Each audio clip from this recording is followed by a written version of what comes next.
Good morning and happy Friday, everyone. It's Elisa James, and today we are having experts interview again. We do this every Friday morning at 8:30 a.m., where I interview someone from around the world who has a successful business so they can bring their tips and tools and resources to you as well. You will see this streaming live inside Facebook in the Find Your Voice Aspiring Speakers Club, and you'll also see it streaming live on YouTube. Yes, it's live. So that means that if you're seeing this right now, you can comment and ask questions throughout the entire broadcast. It doesn't matter what channel that you're watching on. Now, today's guest is, as usual, fabulous, because I always have fantastic guests on my show, and she's staying up very late, so we're going to cheer her on. Her name is Liza, and she's been in communication for decades. She has a background in science, teaching, and marketing. She's got over 20 years experience in working with corporations all over the world, from multinationals to small to medium-sized enterprises as well. And she helps by developing their teams, improving their communication, and building more effective, happy places to work.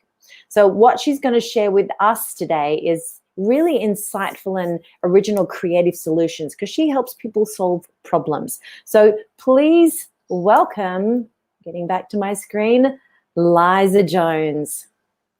Hello and welcome. Thank you so much for joining us. Hi, good morning, everybody. It's good to be with you.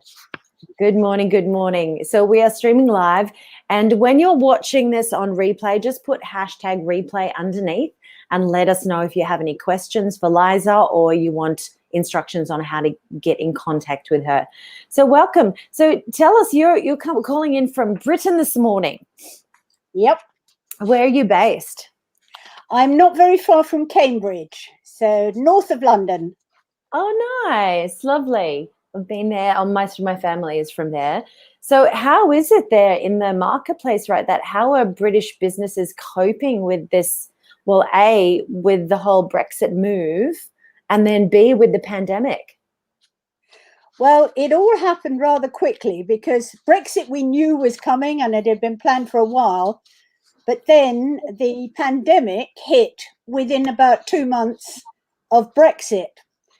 And so one item was planned and the other one wasn't, but both had to be dealt with simultaneously. And they affected individuals, but they also affected businesses and national economies as well. And obviously there have been some winners and some losers in this situation. But many companies have come through successfully, particularly the ones that have been innovative and creative in terms of the way they're looking at things. How can they do things differently? How can they act quickly, respond to the marketplaces that they're dealing with? Maybe they have to reassess the offer that they're giving to their customers. Maybe they have to change the whole approach they're doing.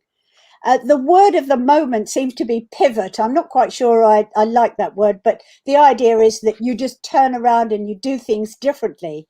For example, we've had several companies in this country where previously they produced spirits for drinking, like gin and so on, and they switched to producing hand sanitizer because the chemical process is not that different. We had garment factories who stopped making clothes for the high street and started making PPE for hospitals and so on. One example is a fish company that was supplying leading hotels and restaurants with top quality fish. And then, of course, the hospitality industry suddenly closed and they lost their business overnight. So they got hold of a database of small businesses which are mostly owned by individuals or families. And they approached them through email and said, look, here's all this top quality fish. We can deliver it to your home frozen, and you can have the benefit of our change of approach. And this has been highly successful, so much so that they've now had to engage not only their own delivery vans, but also they're using other suppliers to deliver all their fish. So isn't that great? Yeah. Really quite exciting. Yeah, look, absolutely. I think it's so important that people in any adversity that we're facing, instead of just taking it and lying down, as they say, just thinking outside the box, just giving yourself a little time to be creative. And Yes. they're the people that have really pivoted very quickly, which has been great. I've seen a lot of people explode in the last 12 to 18 months because of the way that they thought outside the box. They thought more creatively, they brought that to the table. Yes. Yes. Yeah. And some businesses have done very, very well. So in this very changed world that we're living in, why do you see that small businesses are now so important? There's such a large slice of the whole economy. I was looking at some figures for Australia, and if you look at small to medium enterprises, that's the ones with up to 250 employees or maybe about 20 million Australian dollars turnover.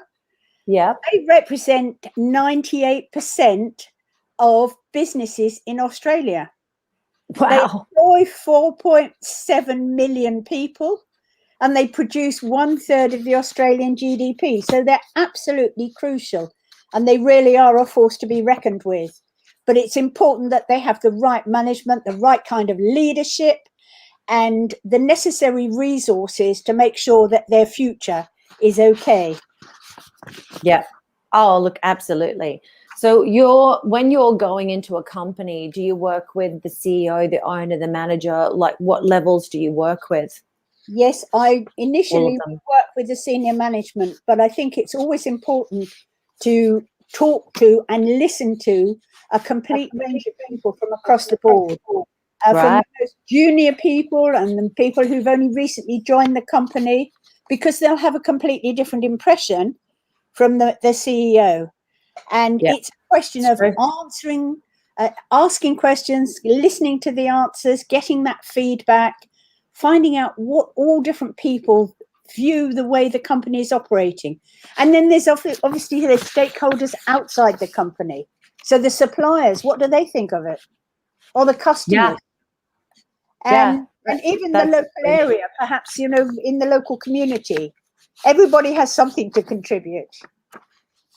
absolutely. It's Did you ever see the culture that's very important? Yes, I absolutely agree. Did you ever see the show Undercover Bosses? Yes. And that was such an enlightening show because the company, if they didn't have too big an ego, the company head could then really see what was going on in the company at Yes. the very, like, from the hierarchy all the way down. It was such an interesting show for people to have their eyes opened of what they think is happening as to what's really happening. So it's brilliant work that you're doing. Let's have a quick look at the comments. Somebody's just popped in. Good morning, lovely to have you here. Good morning, ladies, whoever that is. Thank you for joining us. That's wonderful. So how do you help managers identify and analyze the problems within a company structure already?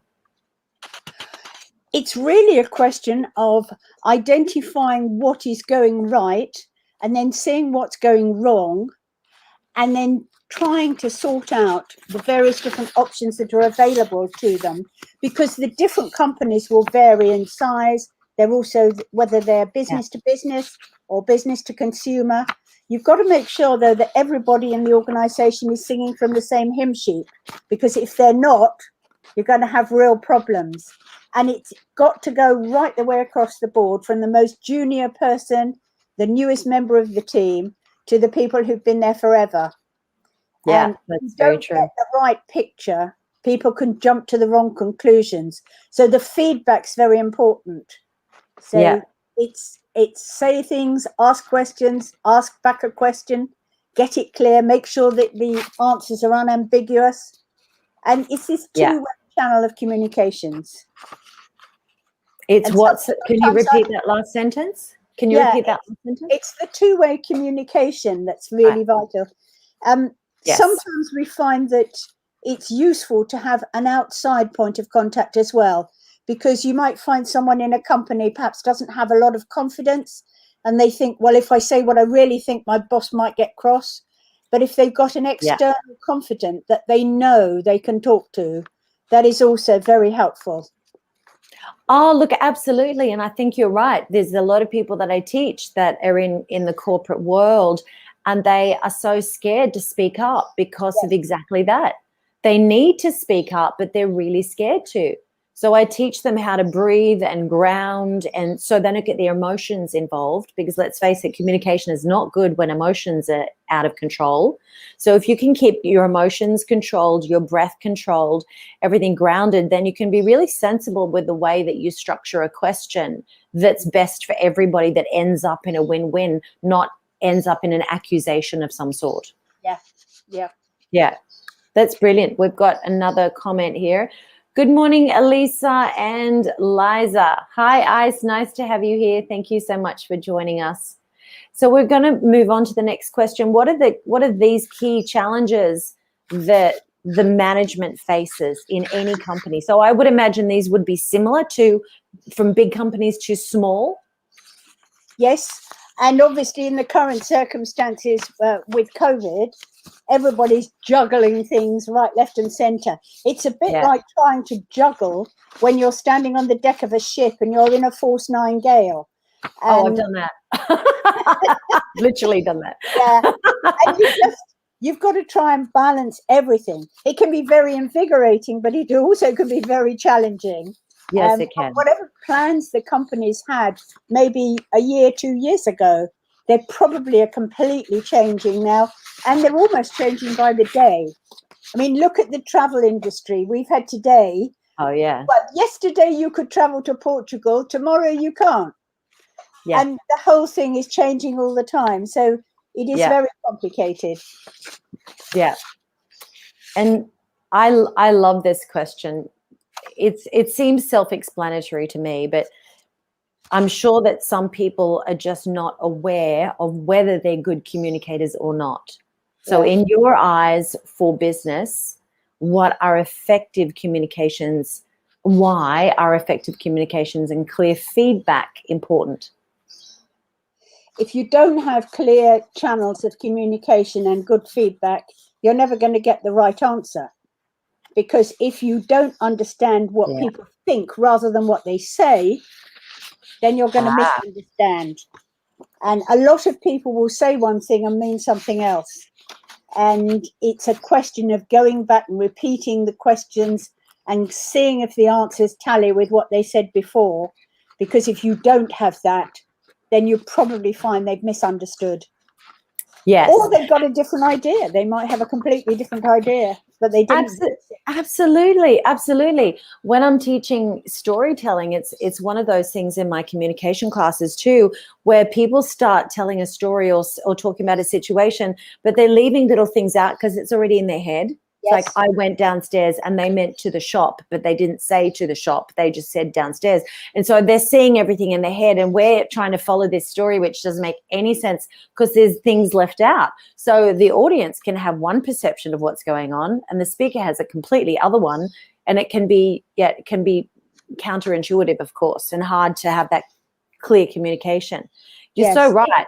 And what I notice is not only is it that sometimes people just aren't specific enough or aren't clear enough in their communication, but if one or the other is triggered, then the words that you want to say is really going to go out the window, and what comes out might be untrue, unnecessary, just making things worse because you've been triggered and you're acting from a trigger and not acting from that calm, centered space. And of course, we can't control if somebody else is going to be triggered and go into some sort of fight or flight and start speaking shite, Well, and also, if people are only given half the picture, they may well jump to completely the wrong conclusions. Yeah, that's very true. Opportunity to ask questions, raise queries, and just make sure everything is clear and unambiguous. Yeah, I love that. And how does that affect? What impact does this have on the management and leadership, on communication? How does the style of management, so how do things change from your perspective when you go in? Give us an example of what that looks like. A lot of managers are beginning to change in the way they lead these days. There used to be a lot of authoritarian approaches. They were the CEO or whatever, and what they said went. But they're beginning to realize that they've got a team of people there, and those people are on the front line a lot of the time, they probably know a lot more about what's going on with the customers and with the suppliers and so on. And Yes. they need to make use of those people in the team because they're all part of the whole company. And so it's a question of showing respect to everybody in the team, giving them a chance to give their ideas and make their suggestions. They need to be listened to. And then they may well come up with suggestions that perhaps the CEO hasn't thought of. Or they may have another idea that's a different perspective. And then when they do come up with something that actually turns out to be really successful, they do need to have public recognition given to them for their original idea. So it boosts their confidence and makes them feel that they're more valued. Look, absolutely. And when we don't have a leader that allows that flexibility or input, it's not going to make happy campers in the organization, is it? No. I've got some students of mine that are really struggling with the male patriarchal. I'm so sorry, my phone. I've just turned that off. The male patriarchal system inside their organization. So when they ask for something or have input, they just get shut down immediately. And it's so frustrating because that is an old style of leadership. It seems to be these days that people are more inclusive, which is really awesome because you're right. So a lot of the times they're very disconnected from what's actually going on inside the organization. Yes. Yeah. And, Yeah, so it's really just making sure that the communications that are raised minimize the misunderstandings.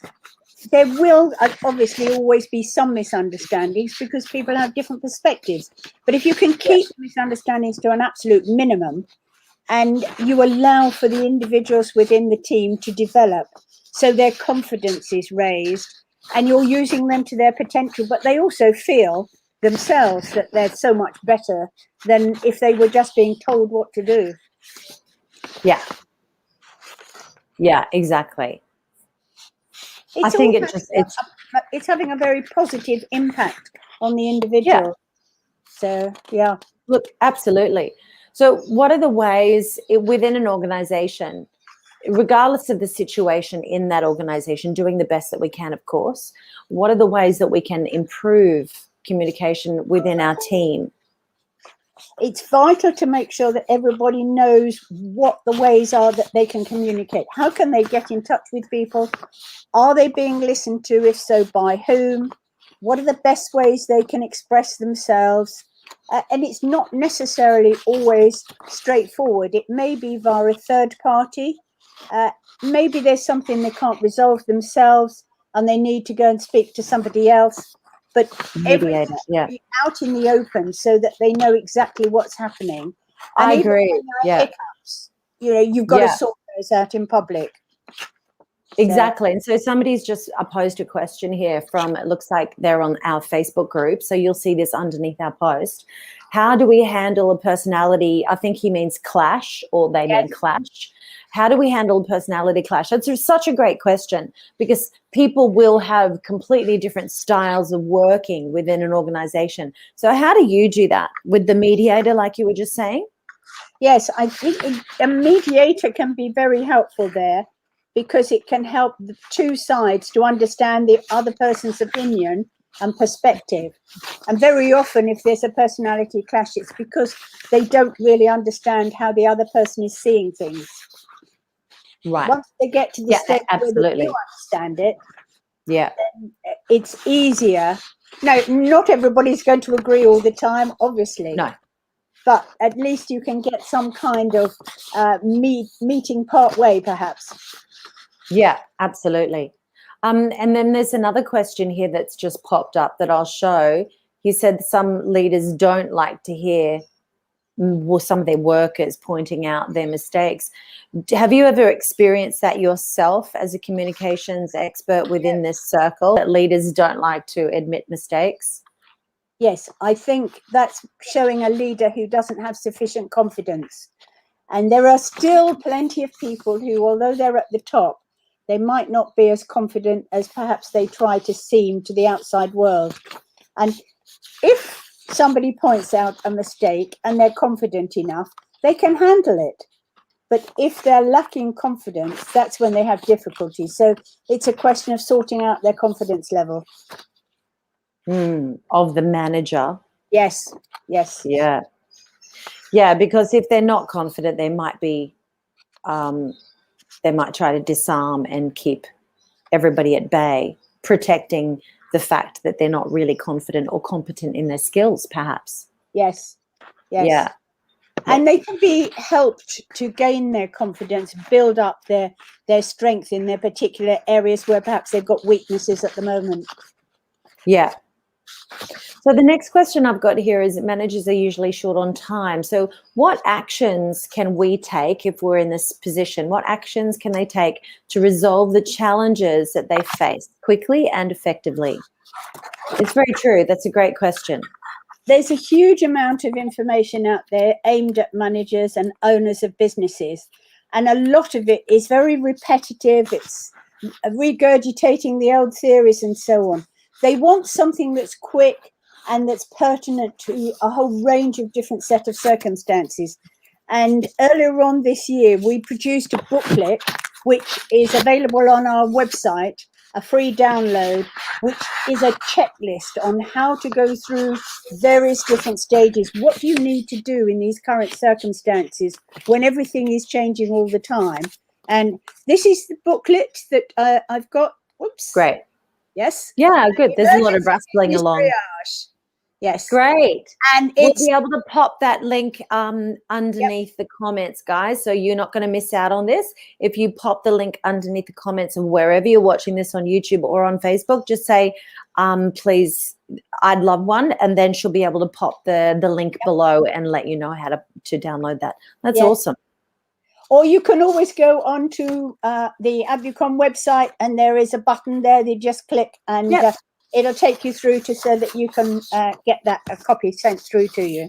Yeah, fantastic. No problem. So all you need to do is put that into the link underneath this video, Liza, when we're finished back inside Facebook.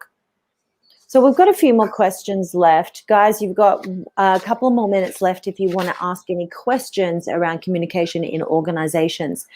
This is an interesting one. Describe what you do to help managers in one word. Facilitate. Because I'm not telling them what to do, but I'm helping them to find the right channel or the right approach or the right stance to take. So it's just making it easy for them to make the right decisions. Facilitate. I love that. That's really awesome. And the last one is, what philosophy would you pass on to the members of our tribe? This is for communication and inside a corporation. Yep. What's your nuggets for us today? Never stop dreaming, but never assume, and always keep listening and learning. I love it. Never stop dreaming. Never assume. And what was the last one? Always keep listening and learning. Always keep listening and learning. I love it. Yeah. Always keep listening and learning. Never stop dreaming. Have you ever read The 4 Agreements, Liza? No, I haven't. It is such a great book. It's just one of the very first rules is never make assumptions. It's too easy. It's so easy. We make assumptions all the time, and sometimes we make them wrong. Yeah. We cannot jump to conclusions when they might be wrong. You know, I know that I've done that so many times in the past, and it just leads to worry and it doesn't help. Yeah. Oh, great. So Chris has put something underneath he's on YouTube. Great. I'd like to have a copy. Chris de Boven. Graag gedaan. Yeah, absolutely. And we have a big one here. I'm not sure who this is from. Good morning, everyone. When internal company processes interferes or does not recognize suitable personal growth, that can enhance business goals. Disruptive or misaligned personnel is a reflection of the policies that are not working. Maybe, yeah.